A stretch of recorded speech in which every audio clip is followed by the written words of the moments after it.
फिर आखिरी टॉपिक है right of discount, right of loss on issue of debenture. Question number 34 calculate करना है इसमें अमाउंट ऑफ डिस्काउंट जो कि राइट ऑफ किया जाएगा 6 लाख रुपए के डिवेंचर्स पर। कैलकुलेट वर्ड बोला है सर, ना कोई जर्नल एंट्री मांगी है ना कोई लेजर मांगा है।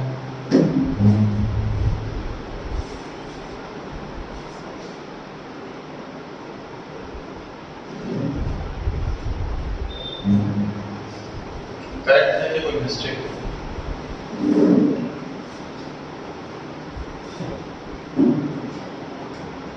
बताइए करेक्ट है या कोई मिस्टेक? डिस्काउंट का अमाउंट कैलकुलेट करने के लिए मैंने मल्टीप्लाई लिखा हुआ है, मिस्टेक है या सही है बताइए?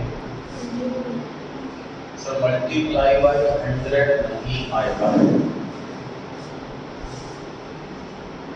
क्योंकि 6 लाख के बराबर में रुपीस का साइन लगा हुआ है।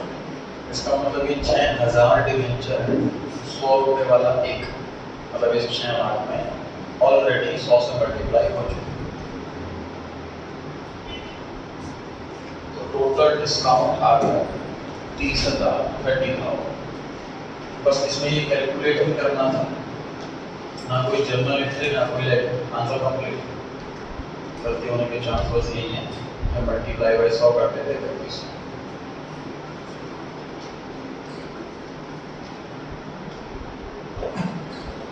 ध्यान से देखिए,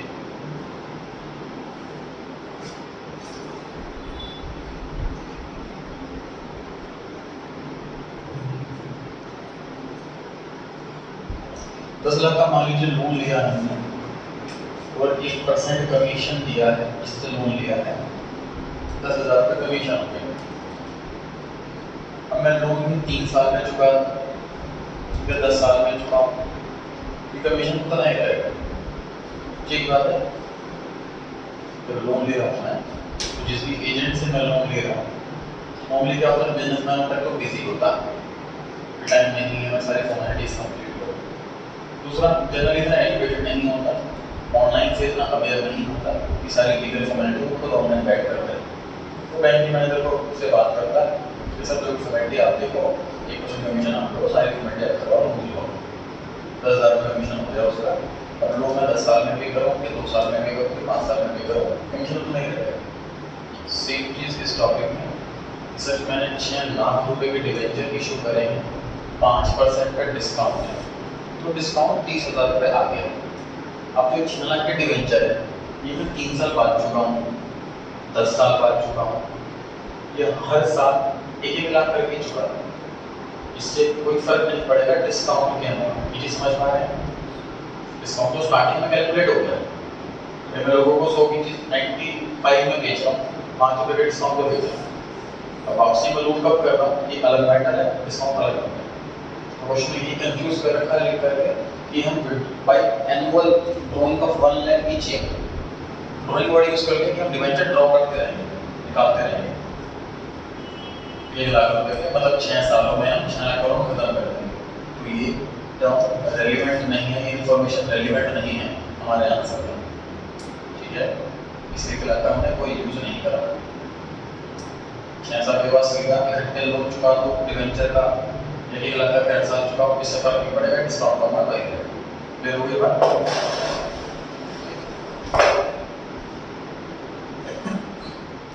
35 क्वेश्चन पर आ गए जी। On 1st April 2014 कंपनी ने इशू करे हैं 1 लाख डिवेंचर 13% वाले 100 रुपए का एक, 6% के डिस्काउंट। रिडीम होना है 12 रुपए। 1 साल के बाद 10%, 2 साल के बाद 20%, 3 साल के बाद 30%, 4 साल के बाद 40%। कैलकुलेट करना है अमाउंट ऑफ डिस्काउंट। डिस्काउंट का अमाउंट कैलकुलेट कर लेते हैं। 1 lakh multiply by 100 multiply by 6/100। बताइए सही है कि कोई गड़बड़? सही है या कुछ गड़बड़? 100 डिवाइड 100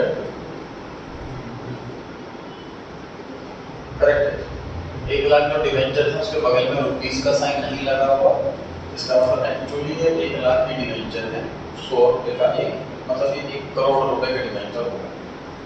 6% का डिस्काउंट है, 1 करोड़ रुपए का 6% होता है 6 लाख। आगे अब आगे ये लिखा होगा कि 1 साल के बाद हम 10% डिवेंचर रिडीम कर देंगे, 2 साल के बाद 20%, तो कितने में रिडीम करते रहेंगे हम सब डिस्काउंट अमाउंट मिलेगा। सबसे लास्ट लाइन पढ़ रहे हैं जी, कैलकुलेट कर अमाउंट ऑफ डिस्काउंट, कैलकुलेट कर लिया, pass the necessary journal entry for write off, ये एंट्री बना दी। जिस तरीके से डिवेंचर का इंटरेस्ट हम ट्रांसफर कर रहे थे पीएनआर में, उसी तरीके से ये वाला एक्सपेंस, डिस्काउंट वाला एक्सपेंस, ये भी ट्रांसफर कर रहे हैं पीएनआर।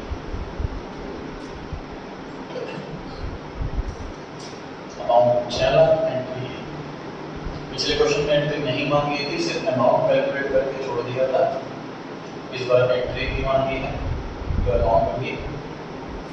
अभी अमाउंट ना हम किसी एंट्री के वैल्यू में कैलकुलेट कर सकते थे, क्वेश्चन में स्पेशली बोला कैलकुलेट करो अमाउंट, फिर बोला एंट्री करो, उसके लिए स्पेशल डिमांड करी गई है, इसलिए स्पेशली से कैलकुलेट किया जाएगा, फिर एंट्री की जाएगी।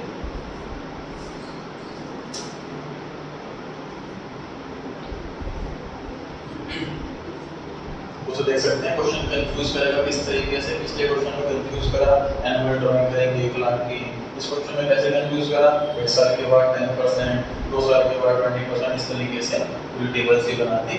सब इररिलेवेंट है क्योंकि डिस्काउंट का अमाउंट तो उतना ही रहेगा, समझ पा रहे हैं आप, चाहे कितनी सालों का है।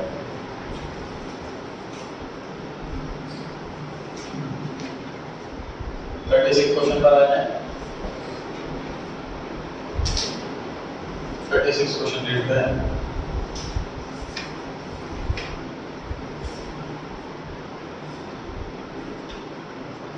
इटली कंपनी ने इशू करेंगे 15,000 डिवेंचर 10% वाले, 100 रुपए का एक, 1 अप्रैल 14 को, जो कि रिडीम होना है 6% के प्रीमियम पर।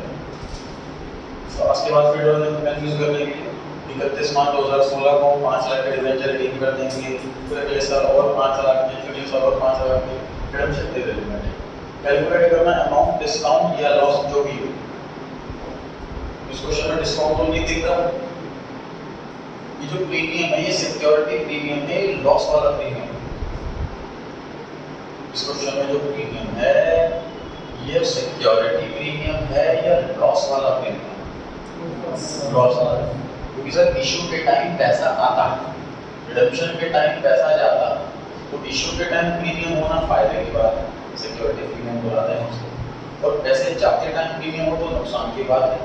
तो ये पैसे जाने वाला प्रीमियम लिखा हुआ है 6% प्रीमियम रिडम्पशन पे, तो हो जाएगी इशू। 15,000 के वेंचर है, 100 रुपए का एक, 6% का रेट है।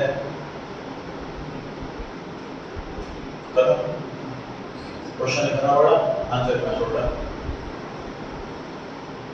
जनरेटरी भी नहीं मांगी इस क्वेश्चन में।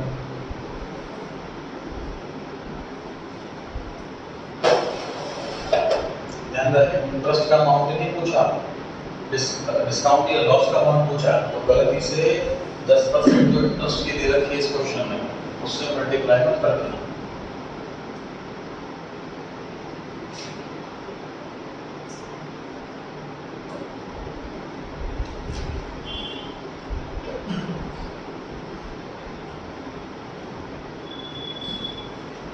क्वेश्चन पर आ गए हैं।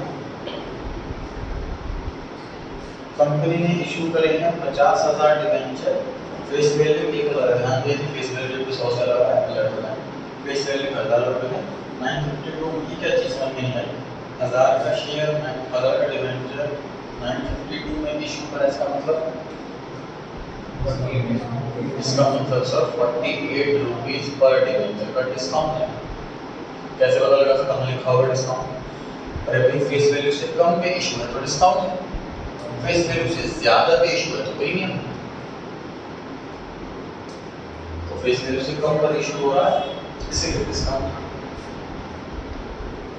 50,000 डिवेंचर हैं, 1000 रुपये का एक, सीधा सीधा 48 से मल्टीप्लाई कर दूँ तो एक डिवेंचर पे 48 रुपीस का डिस्काउंट है और 50,000 का डिवेंचर 50,000 बताओ कितना आएगा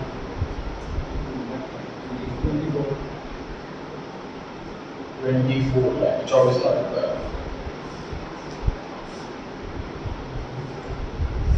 इस क्वेश्चन में स्पेशल डिमांड करी गई है क्या कि अकाउंट बना के दिखाओ, डिस्काउंट का लेजर बना के दिखा देते हैं बना के। इसमें क्या है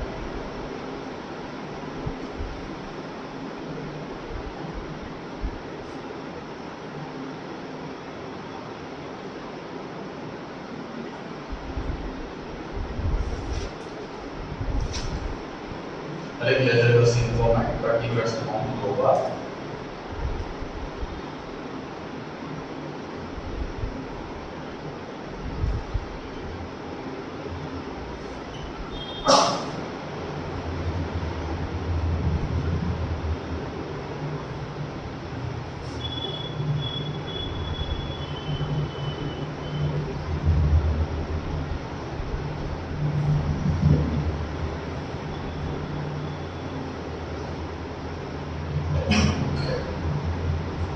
डिवेंचर इशू जब हुए होंगे इस क्वेश्चन के अंदर एंट्री तो नहीं मांगी, बट कितनी एंट्री हुई होगी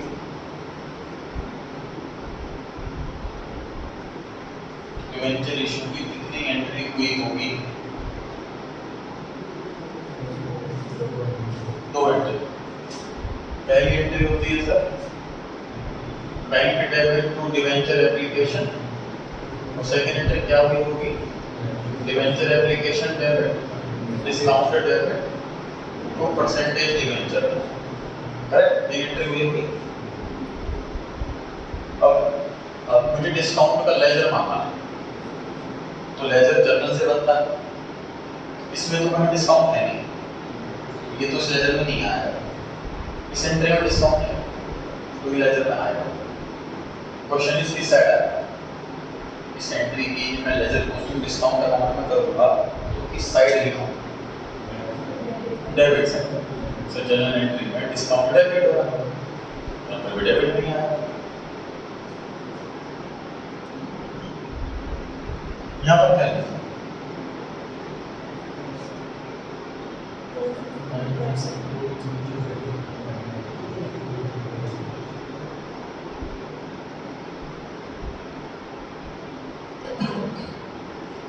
सर डेबिट साइड के पर्टिकुलर्स में क्रेडिट साइड आती है, क्रेडिट साइड में पे लिखा हुआ परसेंटेज डिवेंचर उसमें 15% दे रहा है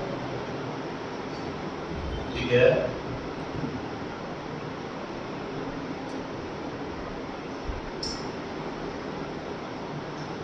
डिस्काउंट की और कौन सी एंट्री होगी एक ये वाली एंट्री होगी कोई इस क्वेश्चन मांगी नहीं, देखो क्वेश्चन में एंट्री ना मांगने तो नहीं एंट्री हो रही थी बुक्स ऑफ अकाउंट्स के अंदर समझ पा रहे हो आप एंट्रीज तो हो रही है कंपनी के अंदर बस हमसे क्वेश्चन मांगी नहीं है, हमसे सीधा लेजर मांगा है।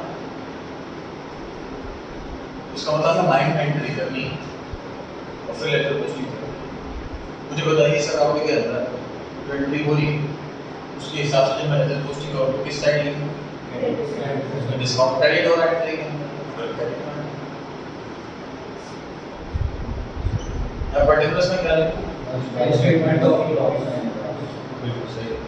सर क्रेडिट साइड के पर्टिकुलर्स में डेबिट साइड आती है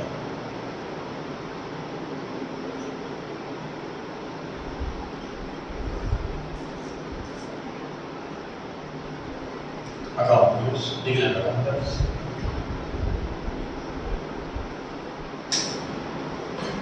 दोनों साइड सिंगल अकाउंट को तो टोटल करना ऑप्शनल होता है, टोटल करके डबल एंटर कर सकते हैं या इसी अमाउंट को डबल एंटर कर सकते हैं।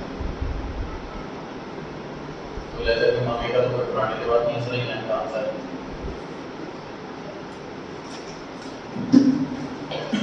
जितने भी नॉमिनल अकाउंट होते हैं एक्सपेंस और इनकम उनका कभी भी सीडीपीडी नहीं आता तो किसी हिसाब से ना बता डिवेंचर का अमाउंट मांगा होगा तो लायबिलिटी है उसका तो सीडीपीडी होगा। बढ़ सकते हैं आगे क्वेश्चन 37 में क्या सीखा हमने कि डिस्काउंट की परसेंटेज नहीं दी, ऐसा बोल दिया कि 1000 का डिवेंचर 952 में इशू हुआ, उससे हमने निकाला डिस्काउंट। चलो बताओ क्या सर्टिफिकेट पढ़ेंगे क्वेश्चन।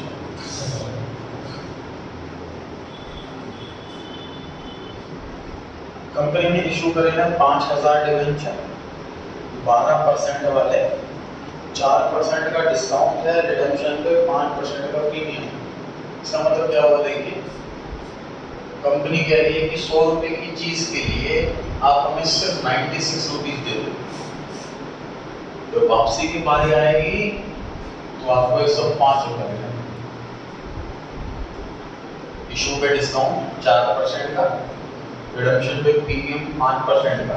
पैसा लेते टाइम 4% कम लेंगे, पैसा देते टाइम 5% एक्स्ट्रा देंगे, तो कंपनी को टोटल लॉस जो है वो 9 रुपए का पड़ा। ठीक है, आगे बढ़ जाते हैं। तो debentures were issued on 1 April and were redeemable in 5 equal annual instalments. First redemption की गई 1 मार्च 16 को, जनरल एंट्री करनी है किस चीज की, इशू करने के डिवेंचर, उसके बाद कैलकुलेट करना है लॉस कितना हुआ और उसके बाद लॉस का अकाउंट बनाना। अब देखिए इस क्वेश्चन में डिस्काउंट भी है, लॉस भी है। मैंने बताया था कल पिछले टॉपिक के अंदर, पूरा ऑप्शन है, आपकी मर्जी कि डिस्काउंट अलग अकाउंट खोलो, लॉस का अलग अकाउंट खोलो, या कंबाइन कर दो, मर्जी। लेकिन इस क्वेश्चन में अगर मर्जी चलाओगे और डिस्काउंट और लॉस को अलग अलग ओपन करोगे तो अलग अलग क्लोज भी करना पड़ेगा। डिस्काउंट की एंट्री अलग, लॉस की एंट्री अलग, डिस्काउंट का लेजर अलग, लॉस का लेजर अलग, इसलिए ऐसे क्वेश्चन के अंदर कंबाइंड लॉस ही किया जाएगा। तीन काम आगे हैं। पहला काम आता है डिवेंचर इशू की एंट्री करना, दूसरा काम आता है लॉस कैलकुलेट करके दिखाना, और तीसरा काम आता है लॉस का लेजर। चलिए एंट्री कीजिए। पहली entry, bank account debit to debenture application, bank account debit to debenture application.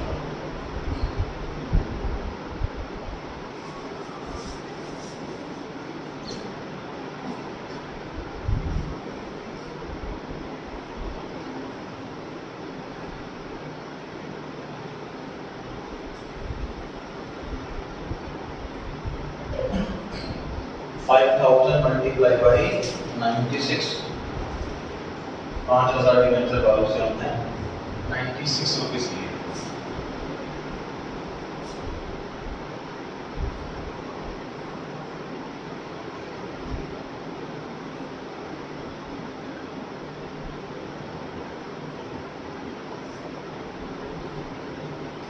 Second entry, debenture application account debit,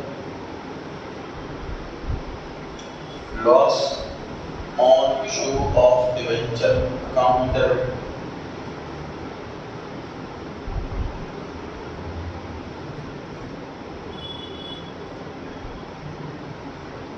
to 12% debentures account, to premium on redemption of debentures account,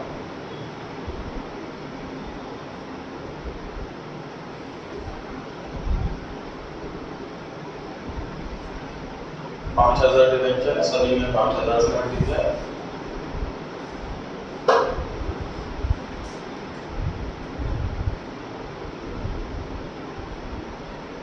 application account का rule है sir, जितने से credit first entry में उतने से debit next entry में। 96 loss total 9 रुपए का होगा। डिवेंचर में हमेशा फेस वैल्यू आती है, डिवेंचर का प्रीमियम 5 रुपए है।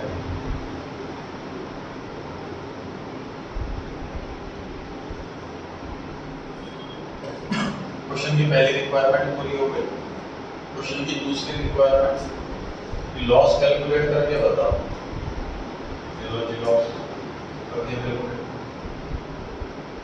5000 डिवेंचर है, एक डिवेंचर पे 9 रुपए का लॉस। हालांकि सेकेंड एंट्री में ऑलरेडी कैलकुलेट हो चुका है, सब स्पेशली डिमांड की गई है, इसलिए स्पेशली कैलकुलेट कर रहा है।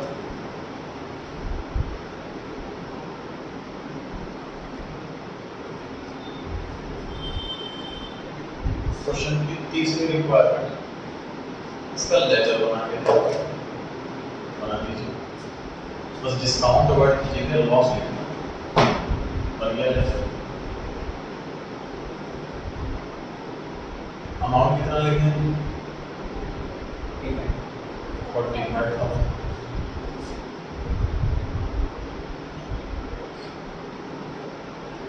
%12 डिवेंचर, यहाँ 15 करके 12 करोड़।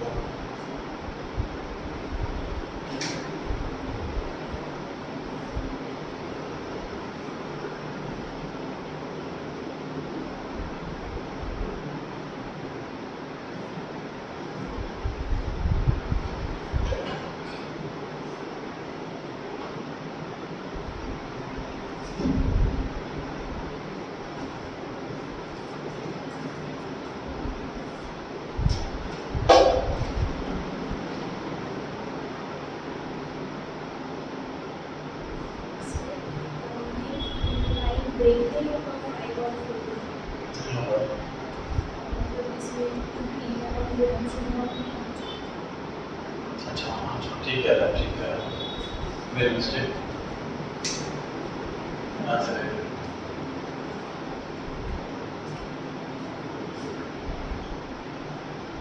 सेम तो दोबारा लिखना।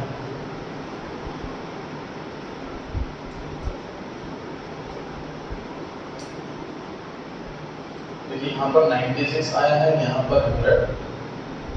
कॉरस्पॉन्डिंग फिगर की बात करें, जो क्रेडिट के 100 रुपये वो यहाँ स्प्लिट हो रहे हैं, 96 फिगर और 4 रुपये दिखा, तभी डेबिट कार्ड इक्वल आ रहा है। जो यहाँ 5 रुपये आए हैं वो कॉरस्पॉन्डिंग यहाँ आए हैं 5। डेबिट क्रेडिट के 5 प्रीमियम डिडक्शन और वो लॉस में जुड़ के 5 रुपये, ऐसे 9 रुपये बनाएंगे, सही। और जो लेजर पोस्टिंग इस लॉस की कर रहा हूँ तो इसकी वजह से 4 रुपये आया और इसकी वजह से 5 रुपये आया, ये दोनों चीज़ मेंशन होंगी।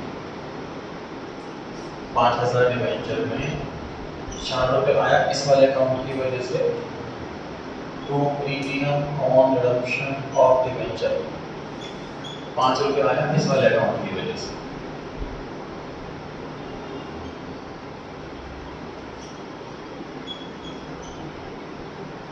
ये रिपीट कर देता हूँ मैं, दोबारा नोट कर लीजिए।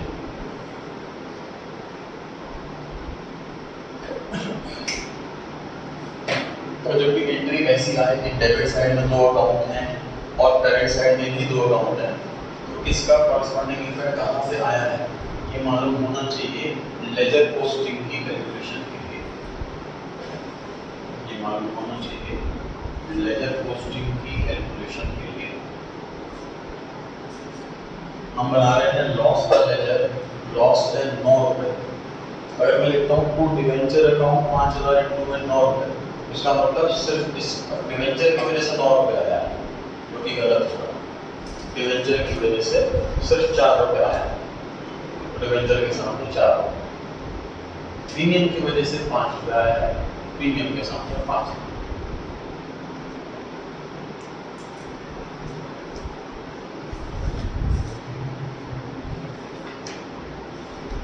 बढ़ जाएगा।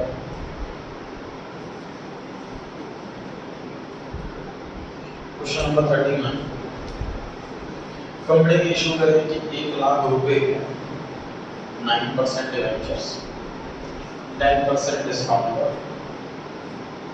कंपनी के पास 80,000 रुपीज रखे हों सिक्योरिटीज प्रीमियम, राइट ऑफ की जनरेटरी पास कर।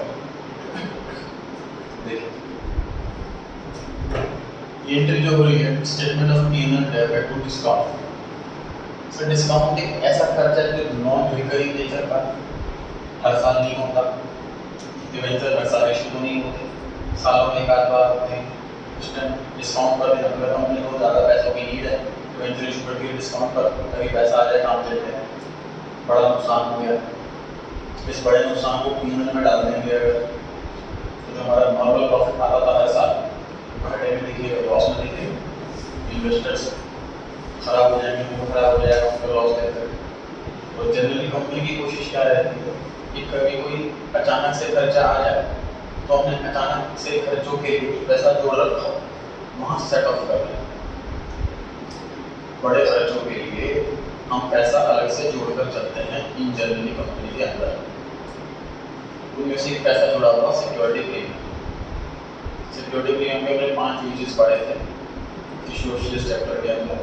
उसमें से ये एक यूज है discount on issue of debenture या premium on redemption of debenture. ऐसे लॉसेस को राइट ऑफ करने के लिए सिक्योरिटी प्रीमियम यूज किया जा सकता है। तो अगर हमें लॉस हो रहा है और हमारे पास प्रीमियम अवेलेबल है तो हम प्रीमियम से राइट ऑफ करेंगे डिस्काउंट, ना कि पीएम से। उस एंट्री में डेबिट साइड में लिखा हुआ स्टेटमेंट ऑफ P&L ब्रैकेट में फाइनेंस कॉस्ट, इसकी जो है सिक्योरिटीज प्रीमियम अकाउंट है। ऐसा कब करेंगे क्वेश्चन में गिवन हो कि हमारे पास सिक्योरिटीज प्रीमियम अवेलेबल है। इस क्वेश्चन में लॉस कैलकुलेट कर लेते हैं कि है कितना।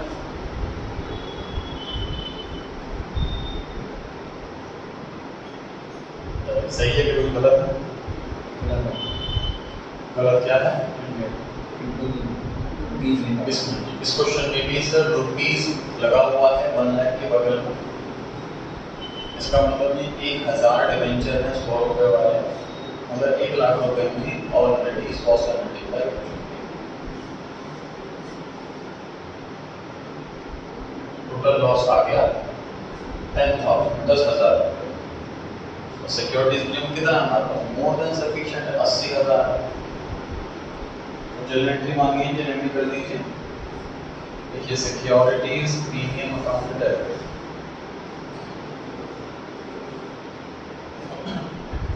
To discount on issue of debentures account, to discount on issue of debentures account.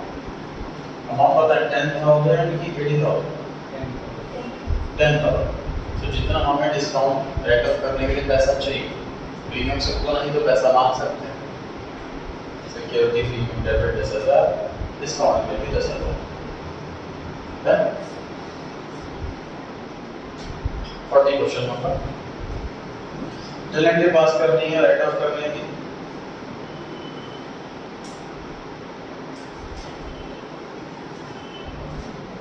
Debenture 6 lakh रुपए के हैं, 5% का डिस्काउंट है, रीपे करना है हर साल 1 लाख रुपए करके।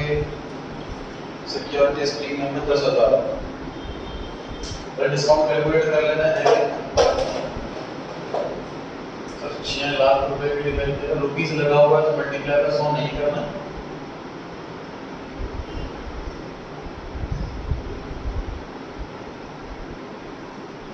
तो 6 लाख का 5% ये आ गया 30,000। टोटल 30,000 रुपए का डिस्काउंट। लॉस पर तब यूज करेंगे जब रिडम्पशन पे प्रीमियम होगा। इशू के टाइम पे डिस्काउंट है तो सिर्फ डिस्काउंट ही यूज किया जाएगा। तो हमें 30,000 रुपए चाहिए सर लॉस रेट ऑफ करने के लिए। सिक्योरिटी प्रीमियम अकाउंट में जाकर उसमें सिर्फ 10,000 रुपए पड़ा है, क्या करें? सिक्योरिटी प्रीमियम से 10,000 रुपए करो जितना वो दे सके, बाकी दिए ना सके।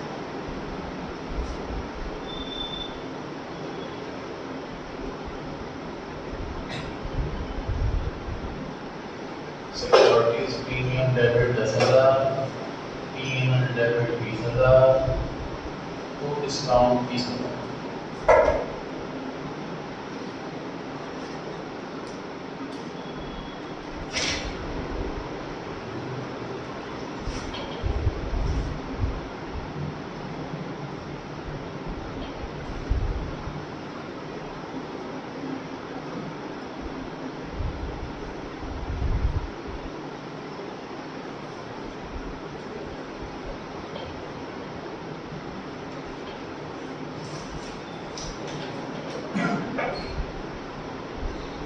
Page 143. Third question. सबसे ऊपर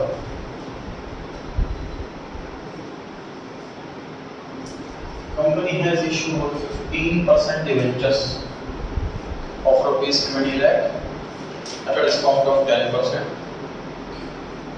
The company pays interest half yearly on June 30 and December 31.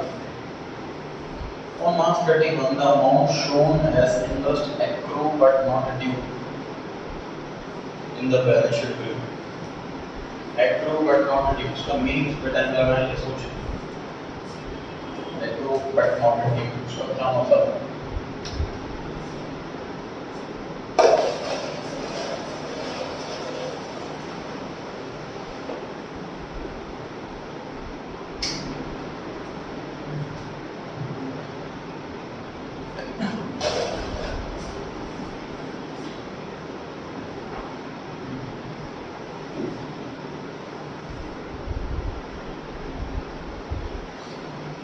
मान लीजिए हमारी कंपनी में पॉलिसी कि सारे एम्प्लॉयज को सैलरी दी जाती है अगले महीने के साथ एडवांस सैलरी तो बनती है. मान लीजिए जून महीने में काम कर लिया एम्प्लॉय ने तो जून की सैलरी उसको 7 जुलाई तक मिल जाएगी. ऐसा हमारी कंपनी को हर कंपनी वाला हो सकता है.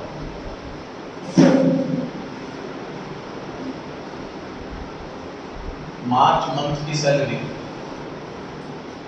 31 मार्च को कहलाएगी accrued but not due. 7 अप्रैल आ गई और हमने फिर भी अभी तक सैलरी नहीं दी तो ये कहलाएगी accrued and due. कोशिश करें. accrued मतलब सब खर्चा हो गया. due मतलब due for payment. पेमेंट की डेट आ गई. accrued but 31 मार्च को खर्चा तो हो गया. एम्प्लॉई ने काम कर लिया महीना तो हमारा सैलरी का खर्चा तो बन गया लेकिन ड्यू डेट तो नहीं आई. ऐसा तो नहीं कि टाइम पर देना तो हमने दिया नहीं. 7 अप्रैल को ये खर्चा हो जाएगा accrued and due. accrued हो गया, खर्चा भी हो गया और ड्यू डेट भी आ गई. अब तक नहीं दिया. ठीक. तो कंपनी समझ लीजिए हम आउटस्टैंडिंग की 2 कैटेगरी बना रहे हैं. समझ लीजिए एक accrued but not due, एक accrued. वो क्या रहता है बेसिकली ये कस्टमर पे लेता है आउटस्टैंडिंग खर्चे, आउटस्टैंडिंग इंटरेस्ट होना हो, आउटस्टैंडिंग सैलरी तो होता है तो कंपनी पे ही नहीं कर रही टाइम पर. और उसका कंपनी ये कहना चाह रही है कि भी जितने भी खर्चे हैं ना वो accrued तो हो गए लेकिन ड्यू डेट भी आएंगे तो एडवांस में क्यों दे दे पैसा. तो 1 लाख एम्प्लॉई है सबकी सैलरी बनती है क्योंकि देखिए 1 लाख की सैलरी करोड़ों रुपए की सैलरी आउटस्टैंडिंग दी है. ऐसा है क्या? तो मार्च की सैलरी तो पक्की बात है मार्च में देंगे ही नहीं, अप्रैल में देंगे तो करोड़ रुपए की सैलरी आउटस्टैंडिंग देंगे. इसलिए 2 कैटेगरी बनाएंगे आउटस्टैंडिंग की accrued but not due, accrued. 31 मार्च को accrued but not due. तो ये इन्वेस्टर देखेगा कि चेक हो गया लेकिन ड्यू नहीं हुई तो पेमेंट का टाइम निकल नहीं, पेमेंट का टाइम आया ही नहीं इसलिए ना दिखा रहा तो कोई नेगेटिव नहीं होगा कंपनी के लिए. accrued and due में कोई खर्चा लिखा होगा तो वो नेगेटिव है. पेमेंट का टाइम आता है नहीं समझ आती है बात. ठीक.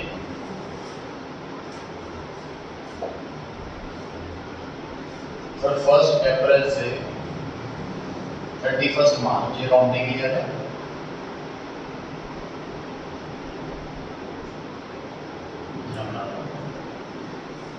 ये सपोज 2019 ये हो गया 20 सही. अब हमने 1 जनवरी 20 इस डेट पे हमने लोन लिया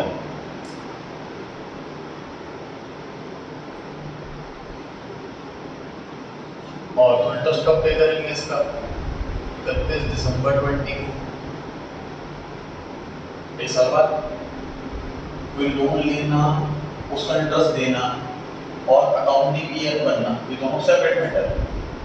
हम लोग कहेंगे हमारे 31 मार्च को अकाउंट्स क्लोज होता है तब इंटरेस्ट देंगे ऐसा तो नहीं होगा ना. जिस दिन हम लोन लेंगे इंटरेस्ट का मीटर उसी दिन से चालू हो जाएगा. ठीक. और इन जनरल इंटरेस्ट जो है वो ईयरली दिया जाता है तो जिस दिन हमने लोन लिया एग्जैक्ट उसके 365 दिन बाद इंटरेस्ट देना. मेरे एग्जांपल में 1 जनवरी को लोन लिया है तो 31 दिसंबर को लोन चुकाना. सही. अकाउंट हमारा बनेगा 31 मार्च को तो 1 जनवरी से 31 मार्च इस वाले इंटरेस्ट को क्या बोला है, उसका प्लान कीजिए। खर्चा तो हो गया, लोन का पैसा इस्तेमाल कर लिया 3 महीने, लेकिन अब तक भी पेड नहीं आएगी। ठीक है, आई ट्रू बट नॉट ड्यू, ये चीज क्वेश्चन में मांगी जैसे इंटरेस्ट नहीं हुआ। ये सर हमने इंटरेस्ट देना कब है, 30 जून 31 दिसंबर।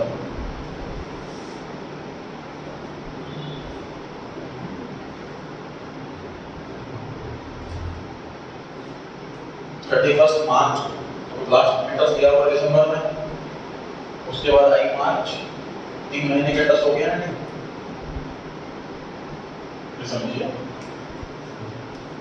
1 जनवरी से 31 दिसंबर इंटरेस्ट पे कर दिया हमने। उसके बाद अगली 31 मार्च 2021 है, इन 3 महीने का इंटरेस्ट का क्वेश्चन पूछा हुआ है। ये तुमने इंटरेस्ट पे कर दिया 12 महीने का पूरा लो पार्ट, 31 दिसंबर के बाद अगला इंटरेस्ट पे करेंगे जून, क्योंकि यूनिट लिखी हुई है जून को दिसंबर।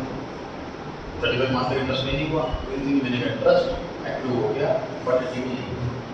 कैलकुलेट कर लीजिए 3 महीने का इंटरेस्ट, कैलकुलेट कीजिए इस क्वेश्चन में 3 महीने का इंटरेस्ट। ऑप्शन से बगल में स्पेस खाली है, यहाँ कैलकुलेट कर सकते हैं, या फिर कॉपी में कैलकुलेट कर।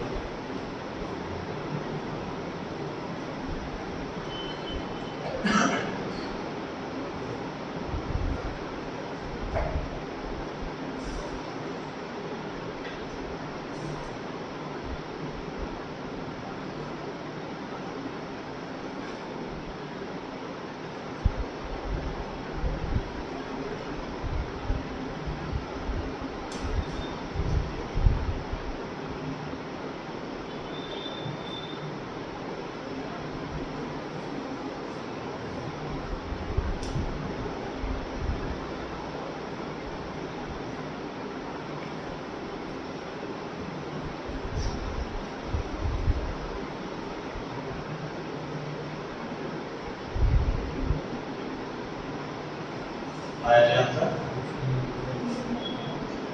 20 लाख के टोटल डिवेंचर, 15% इंटरेस्ट का रेट है और 3 महीने का समय।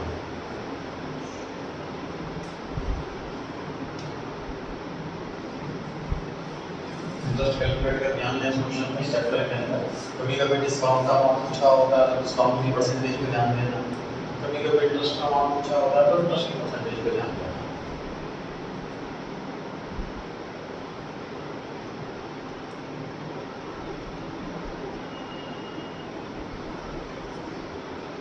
फोर्थ क्वेश्चन ट्राई करें।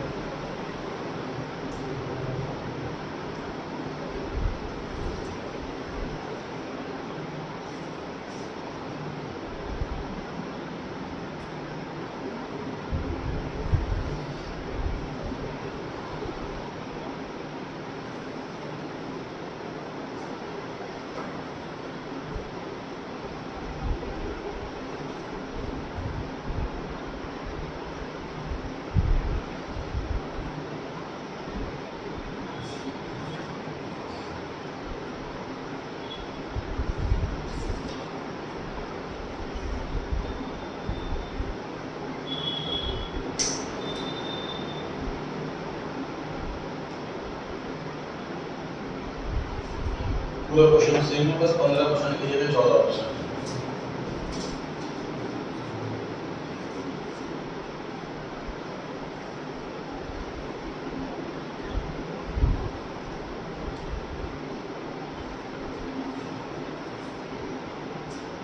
Done? Page 145. क्वेश्चन 27 से 36 यहीं पर प्रैक्टिस कर लीजिए। आप क्वेश्चन सॉल्व करें, आंसर चेक करें, नहीं समझ आ रहा है तो पूछ लें, जैसे हो जाएगा जैसे। 27 से 36 कल संडे का सुबह 9 बजे टेस्ट है, ट्यूसडे दशहरा, थर्सडे को 3 स्टार्ट होगी।